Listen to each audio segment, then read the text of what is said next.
আপনাদের মনে হয় এই বাছুরটির কথা মনে আছে। আজ থেকে 10-12 মাস আগে আমি এই বাছুরটির উপরে একটি পোস্ট দিয়েছিলাম। তখন সে খুব ছোট ছিল, খুব লাফালাফি করত, মনে আছে তো না? তো এতদিন পরে কোরবানি ঈদের আগে এই বাছুরটা আবার দেখতে যাব, তাই আবার এসেছি সেই খামারে। তো খামারে এখন দেখব আমার সেই বাছুরটির কী অবস্থা, সেটি কতটুকু বড় হয়েছে, সুস্থ সবল আছে কি না, যেমন বড় হবে ভেবেছিলাম তা হয়েছে কি না, সেটাই আজ দেখতে এসেছি। এই খামারে এখন তাকে খুঁজে নেব।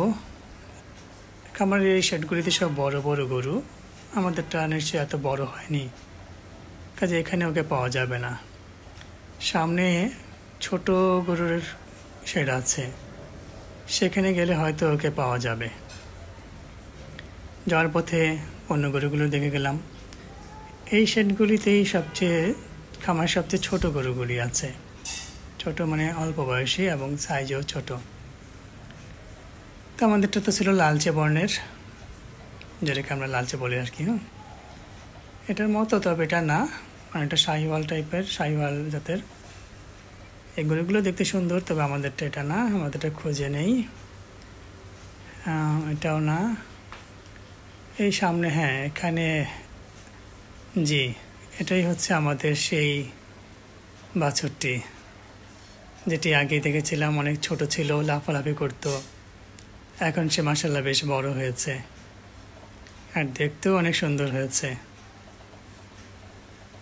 দেখি এখন ও কী খেলো, ওকে কী খাওয়ানো হলো তাও দেখব, আর ওয়েট কত হলো সেটাও দেখব, স্কেল দিয়ে মেপে দেখব, তারপর ওকে বাসায় নিয়ে যাব। বেশ সুন্দর হয়েছে, সুঠাম দেহ, গায়ের রঙটি বেশ সুন্দর, দেহের গড়নটি বেশ আকর্ষণীয়, কানগুলো বেশ লম্বা।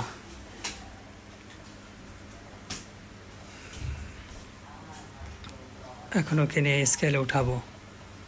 এখানে ওদেরকে যে খাবারগুলি দেওয়া হয় সেই খাবারগুলি বেশ ফ্রেশ, খাবার থেকে একটা সুন্দর মিষ্টি গন্ধ আসতেছে।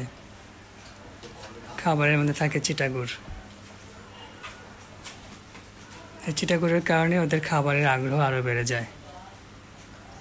সাধারণত এখানে শুকনো খাবারই সাইলেজ করে দেওয়া হয়। বেশ সুন্দর, বেশ সুন্দর লাগছে গরুটিকে। চোখের নিচে আবার কাজল দেওয়া, চোখের নিচে কাজল দিলে তো এমনিতে সুন্দর হয়ে যায়, তাই না? আর এটা ন্যাচারালি কাজল দেওয়া। প্রতিটা গরুরই একটি ট্যাগ নাম্বার থাকে, ট্যাগের মধ্যে একটা নাম্বার দেওয়া থাকে, এরও সেই নাম্বারটি দেখলাম। যাক, এখন আমরা ওকে স্কেলে উঠাচ্ছি। এই স্কেলে দেখা যাচ্ছে ওর ওয়েট হয়েছে 473 কেজি। যদিও অত স্পষ্ট আসে না ক্যামেরাতে, সরি 400 না, 373 কেজি। হ্যাঁ 373 বা 76 এরকম একটা বোঝা যাচ্ছে, আনুমানিক 373ই বলা যায়।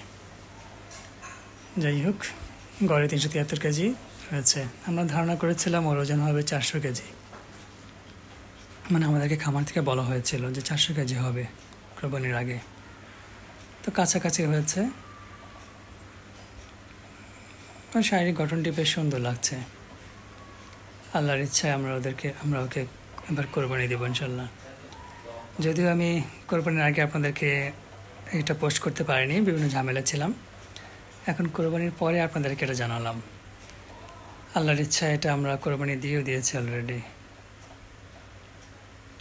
যদিও এত সুন্দর